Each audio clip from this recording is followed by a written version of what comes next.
Welcome. In this video I'm going to be taking a look at this WAVLINK Wi-Fi 6E AX5400 M.2 module.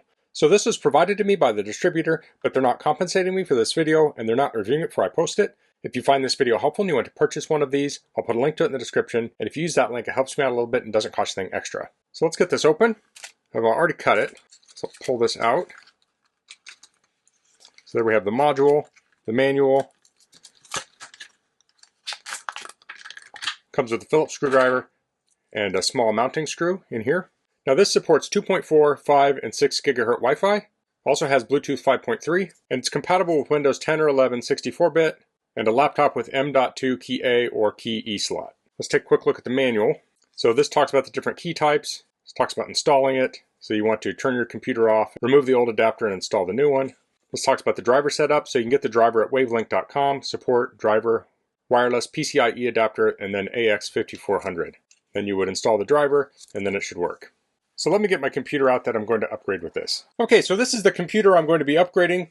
It's a Peloton mini PC. Now this was provided to me by Peloton for a previous video, but they have no association with this video. Now if you're not familiar, mini PCs are essentially a desktop version of a laptop system. So inside of here you essentially have like a laptop motherboard and components. So let's do a test of this card. So here I have a Wi-Fi test set up. I'm currently connected to a 5 gigahertz Wi-Fi access point. I'll run this test. And here we got around 650 down and 650 up. So let's swap the card out and we'll do another test. So I'm going to shut this down until when the light goes off here. Okay, light's off. I'll unplug power and we'll flip it over. So we have screws on the perimeter. That's similar to a lot of laptops. So I'll remove those. I'm going to use a size 0 Phillips screwdriver bit. So I can pull the back off now. There we go. So here we have the inside of this PC. I want to remove the NVMe drive. And here we have the existing Wi-Fi card. So there's a little piece of plastic over the antenna.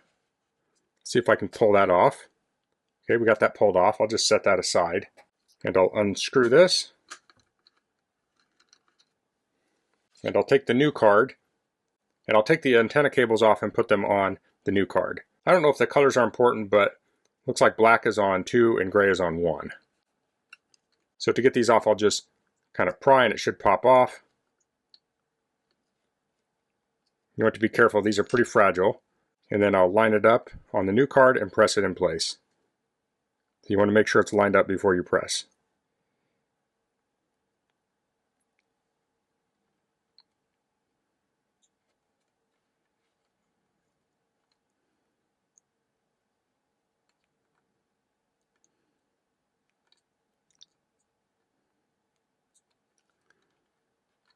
Okay, I have those on there, and I'll just put this piece of plastic on that was in here, since this computer had it before. Kind of holds them in place and protects it. Slide the card in. Oh, I forgot that plastic covers where the screw goes, so I'll pull that off.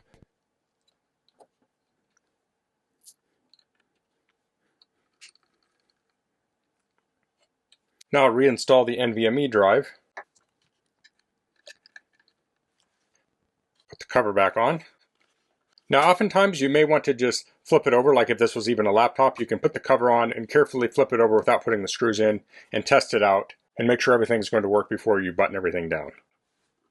When I put the screws back in, and again this is for a mini PC or a laptop, I want to get all of the screws threaded and then I'll kind of evenly tighten them down. I don't want to wrench down on one side before I have the screws in on the other side.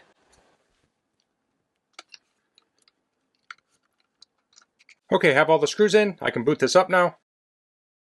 Now this computer has Ethernet on it, so I can plug a network cable into it to access the internet until I get the drivers installed. Otherwise you can load them from another computer, or if you're replacing an older card you can download the drivers before you do the swap.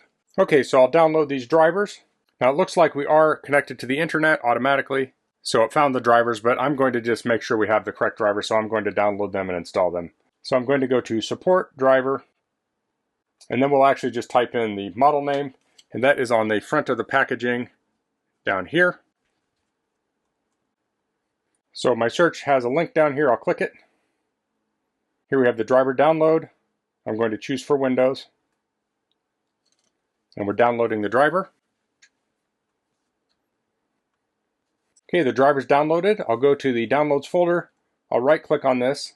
I'll say extract all, extract it to the downloads folder. I'll open this up. I want to go to Wi-Fi first, and I'll run the application here. And I'll just go through the prompts and we'll install the Wi-Fi driver. Okay, it's finished. So let's go back to Bluetooth and we'll do the same thing. Now it looks like there's a newer version of this Bluetooth driver on the computer. I'm going to still install this and just let the system update it later.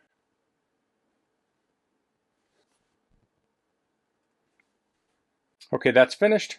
Now I'm just going to reboot the computer. It didn't ask me to, but it's good practice. Okay, we've rebooted. Now I'm going to connect to a Wi-Fi access point. I'll just click on the Wi-Fi icon and I'll choose my access point. Now this supports 6 GHz Wi-Fi, so I'm connected up to a Wi-Fi access point that supports 6 GHz. Now this is a Wi-Fi 6E Wi-Fi card, and my access point is 7, but it can also support 6E. So I'll pull up the speed test and we'll run it. With this new card, we have 1684 down and 1391 up. Now not everyone will have an access point that's compatible with 6 GHz, so let me roll back to the 5 GHz. Now run this test again. So even on 5 GHz Wi-Fi, we're getting just over gigabit speeds on download and upload.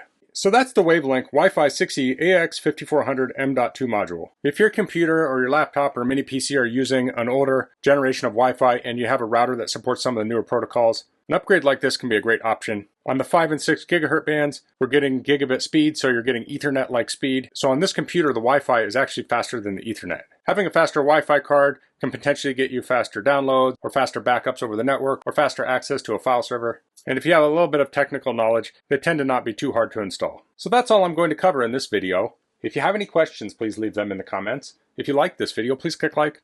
If you haven't subscribed to my channel, I'd appreciate it if you could do that. And thanks for watching. Until next time, goodbye.